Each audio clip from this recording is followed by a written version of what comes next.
अस्सलाम वालेकुम जी। तो आज पढ़ना था उर्दू कवायद में अलामत के बारे में। और अलामत कौन कौन से थे? तो एक था मद, तशदीद और तनवीन। तो यहाँ पर मैं बोर्ड पर लिखी हुई हूँ कुछ ऐसी चीजें हैं जो कि आप सबको नहीं पता चल रहा होगा, कि आप लोग सोच रहे हैं कि ये क्या है। तो इसका नाम है, ये है अलिफ ममदूदा।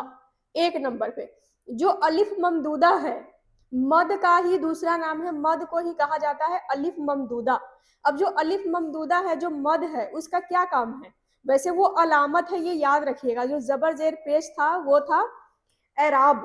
और ये जो अलिफ ममदूदा है, मद है, मद का ही दूसरा नाम है अलिफ ममदूदा। और जो मद है उसका क्या काम है? उसका काम है कि लंबा करना। कोई भी अगर लिखा हो, जैसे कि आम लिखना है, तो क्या करते हैं? आ करके पढ़ते हैं, थोड़ा सा लंबा करके। तो जिस हर्फ के ऊपर अगर मद लगा हो, तो उस हर्फ को लंबा करना, मद का काम होता है लंबा करना और लंबा करके पढ़ना। ठीक है, तो उसी को कहा जाता है अलिफ ममदूदा। किसको कहा जाता है? तो मद को कहा जाता है। ठीक, यहाँ पर मैं लिख दी हूँ मद, यानी कि अलिफ ममदूदा। अगर अलिफ ममदूदा का नाम कभी आए तो आप लोगों ने घबराना नहीं, कि मैं आप सबको बताई नहीं हूँ। पहले क्या था कि जब आप लोग सीख रहे थे तो मैं आप सबको शॉर्टकट करके बताई थी, लेकिन जब उर्दू कवायद अब चलने लग गया है, तो उर्दू कवायद में आप सबको मैं पहले भी बताई थी, पहले वाली क्लास में, कि सारा कुछ बताया जाएगा, ए टू जेड, कुछ भी नहीं मिस किया जाएगा। ठीक है, तो अलिफ ममदूदा यानी कि मद। और मद का काम होता है कि कोई जिस हर्फ पे मद लग गया उसको लंबा करना, लंबा करके पढ़ना। ठीक, अब है मुशद्दद। अब ये मुशद्दद क्या है? मुशद्दद है, ये है तशदीद। तशदीद जिस हर्फ पे लग जाता है उस हर्फ को कहते हैं मुशद्दद। क्या कहते हैं? तो मुशद्दद कहते हैं। आप लोग यहाँ पर मेरी जो लेक्चर है, जो मेरी बातें है, उसको ध्यान से सुनिएगा, क्योंकि मैं आज लिखी नहीं हूँ ज्यादा, बस आप सबको ऐसे ही बता दे रही हूँ। तो जो मुशद्दद है, तशदीद जिस हर्फ के ऊपर लग जाता है उसको कहते हैं, उस हर्फ को कहते हैं मुशद्दद। ठीक है, और जो तशदीद है उसका क्या काम है? जो ये तशदीद है इसका काम क्या है? तशदीद का काम होता है कि हर्फ को दोबारा करना, डबल करना, है ना। आप सबको मैं पहले बता दी थी, पहले वाली क्लास में जब आप लोग सीखना स्टार्ट किए थे, कि तशदीद का काम होता है दुत की डबल आवाज निकालना। तो जिस हर्फ के ऊपर तशदीद लग जाएगा उसको कहेंगे मुशद्दद कहेंगे। ओके, अब है जी तनवीन। तनवीन का क्या काम होता है कि कई ऐसे उर्दू में है अल्फाज जिसमें क्या होता है कि उसमें लास्ट वाला हर्फ आप देखेंगे नून ना है, नून नहीं होता, कोई दूसरा भी हर्फ होता है, तो नून ना होने के बावजूद भी उसको न की आवाज में पढ़ना होता है।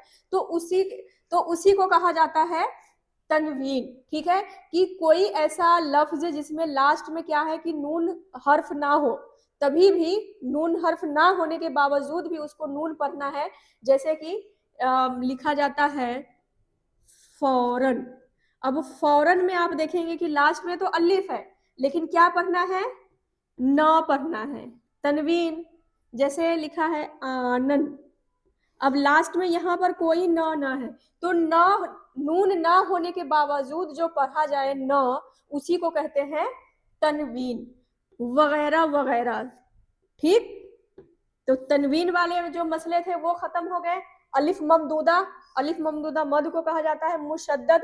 तशदीद जिस हर्फ पे लगता है उसी को कहते हैं, उस हर्फ को कहते हैं मुशद्दद। और तनवीन, नून न होने के बावजूद भी न पढ़ा जाए उसी को कहा जाता है तनवीन। तो यहाँ पर जो तीन अलामतें था उसके बारे में मैं आप सबको अच्छे से बता दी हूँ।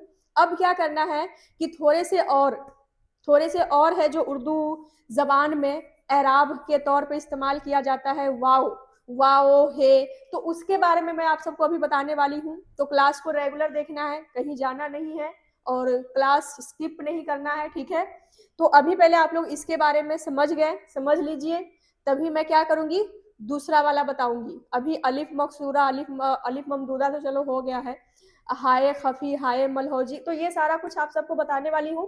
पहले आपने क्या करना है, इसकी स्क्रीनशॉट लेनी है, उसके बाद हम लोग थोड़ा सा और करेंगे, जिसमें मैं सिर्फ आप सबको लेक्चर दूंगी, बताऊंगी ऐसे ही बोल के, और आप सबको समझ लेना है, नोट कर लेना है इसी चीज को।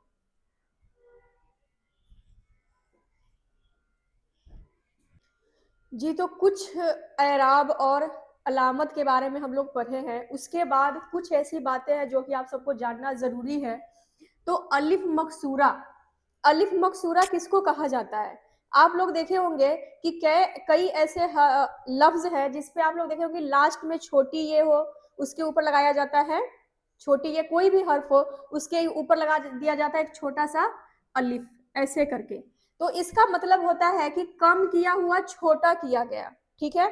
अलिफ मकसूरा में क्या होता है कि जिस हर्फ के ऊपर लगा दिया जाता है छोटा सा अलिफ ऊपर में, उसको कहते हैं, उसका मतलब हो गया कि कम किया हो गया या छोटा किया हुआ, ठीक। जैसे कि लिखा जाता है फतवा, तो फतवा में देखिएगा कि फे ते वाओ और छोटी ये, ठीक है। अब यहाँ पर लग गया एक छोटा सा अलिफ, तो ये क्या हो गया, अलिफ पढ़ा जाएगा। अब ये फतवी नहीं पढ़ के फतवा पढ़ा जाएगा, ठीक है, अलिफ पढ़ा जाएगा। और इसी अलिफ को कहा जाता है अलिफ मकसूरा। जो किसी हर्फ के ऊपर छोटा सा अलिफ लगता है और उसको हम लोग अलिफ पढ़ते हैं, तो उसी को क्या कहते हैं, अलिफ मकसूरा कहते हैं। जैसे कि आपको लिखना है आला, तो यहां पर लग गया फिर से, है ना। उसके बाद अगर आपको लिखना है मुस्तफा,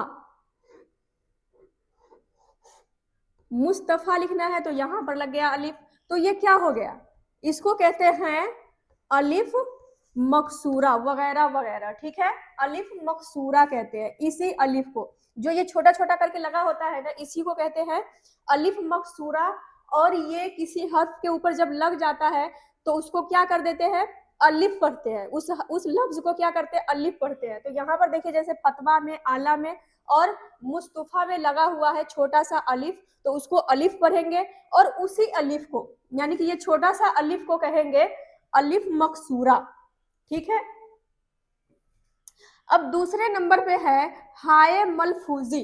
अब ये हाय मलफूजी क्या है, तो जो ये गोल वाला है, ठीक है, इसके साथ आप लोग देखेंगे कि एक है और आता है। तो ये जो गोल वाला है आता है, साफ तौर पर जब पढ़ा जाता है, जैसे कि आपको पढ़ना लिखना है शाह, है ना, शाह, वाह, पनाह, ठीक है। कि कोई भी लफ्ज हो जिसमें साफ तौर पे जाहिर हो कि ये है, जैसे शाह, वाह, राह, जाह, तो ये वाले ऐसे वाले जो हर्फ हो जिसमें आपको एकदम मतलब पढ़ने में आए, ह को पढ़ने में जाहिर हो कि ह है, तो उसी को हम लोग कहते हैं हाय मलफूजी। ये वाले ह को कहते हैं, गोल वाले ह को, ठीक है, क्या कहते हैं, तो हाय मलफूजी कहते हैं। और दूसरा एक और ह आता है हाय खफी, जिसको कहते हैं हाय खफी। अब ये कौन सा है, अब ये वाला है जो है, ये वाला कॉन्सेप्ट जो है, ये समझना जरूरी है कि कई ऐसे वर्ड है जिसमें ह साफ तौर पे जाहिर होता है, लेकिन उर्दू में आप लोग देखेंगे कई ऐसे वर्ड है जिसमें ह साफ तौर लिखने में आता है पर पढ़ने में नहीं आता है, बस जो साथ वाला अक्षर होता है उसके साथ वो जाहिर करता है, हरकत पैदा करता है। जैसे कि हाय खफी में छुपा हुआ है, ठीक है, जैसे कि लिखना है आपको नाला, तो नाला में देखिए लाम को हरकत हो रहा है ह की, लेकिन ये पढ़ने में नहीं आता है। जैसे कि आपको लिखना है नाला, साला, ठीक है, नाला, साला, खाला, ठीक। जैसे लिखना है आपको पटियाला, पटियाला। अब ये देखिए ये सभी में ह तो लगा हुआ है पर पढ़ने में साफ तौर पे जाहिर नहीं होता है, उसी को कहते हैं हाय खफी, हाय मलफौजी, जिसमें ह साफ तौर पे जाहिर हो, जो कि पढ़ने पे पता लगे कि ह है।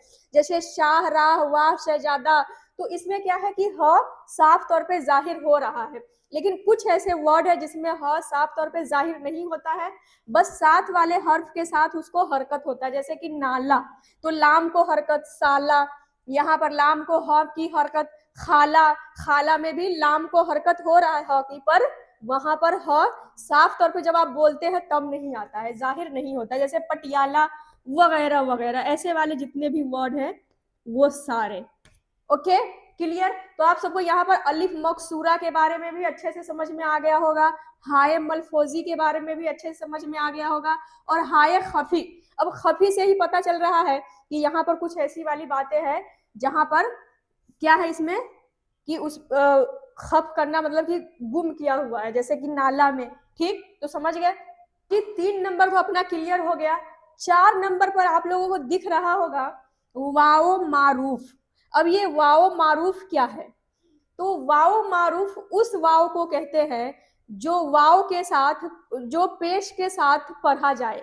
जैसे वाओ के ऊपर पेश लगा के पढ़ा जाता है, जैसे कि लिखा मंजूर, मंजूर, ठीक है, मशहूर, मंजूर, मशहूर। अब यहाँ पर कई लोग क्या करते हैं, एक चीज यहाँ पर और समझ लीजिए, इसमें कई लोग क्या करते हैं वाओ मारूफ में कि वाओ को पेश के साथ पढ़ा जाता है, उसी को कहते हैं वाओ मारूफ। ठीक है, उस वाओ को कहते हैं जिस जो वाओ पेश के साथ पढ़ा जाए। लेकिन जो पेश है और वाओ है, दोनों की शक्ल क्या है, एक जैसा है, सेम है। तो इसी को डिफरेंट दिखाने के लिए, अलग करने के लिए कई जगह पे आप लोग देखेंगे कि उल्टा भी लगाया जाता है, जैसे कि शुरू शुरू में स्टार्टिंग में मैं आप सबको पढ़ाई थी और उसमें भी समझाई थी। ठीक है, तो कई जगहों पे देखेंगे कि आप वाओ और पेश एक जैसा है तो क्या किया जाता है, उल्टा कर दिया जाता है। अगर आप उल्टा ना करें, सीधा भी डाले तब भी वो सही है। तो वाओ मारूफ के बारे में आप सबको अच्छे से समझ में आ गया होगा कि वाओ मारूफ उस वाओ को कहते हैं जो वाओ पेश के साथ पढ़ा जाए, जैसे मंजूर, मशहूर। मशहूर के बाद सूरज, ठीक है, सूरज, सूरज के बाद लिखिए नूर, नूर, हूर, ऐसे वाले वर्ड। ठीक है, वगैरह वगैरह। ओके, तो यहाँ पर वगैरह वगैरह हो गया। वाओ मारूफ के बारे में भी आप सबको अच्छे से समझ में आ गया होगा। वाओ मजहूल, वाओ मजहूल अब क्या है, वाओ मजहूल क्या है, ये जो सारी चीजें मैं आज आप सबको बता रही हूँ ना, अलिफ मकसूरा, हाय मलफूजी, हाय खफी, वाओ मारूफ, वाओ मजहूल, ये सारा ना कवायद का पार्ट है, कवायद के अंदर पढ़ा जाता है। ठीक है, जब कवायद को स्टार्ट किया जाता है पढ़ने के लिए, समझने के लिए, तो ये सारी चीजें पढ़ा जाता है, कवायद का हिस्सा है ये। हाँ, तो वाओ मजहूल क्या है, वाओ मजहूल वो वाओ है जिसके आगे पेश ना हो, सिर्फ वाओ के साथ पढ़ा जाए। जैसे कि आपको लिखना है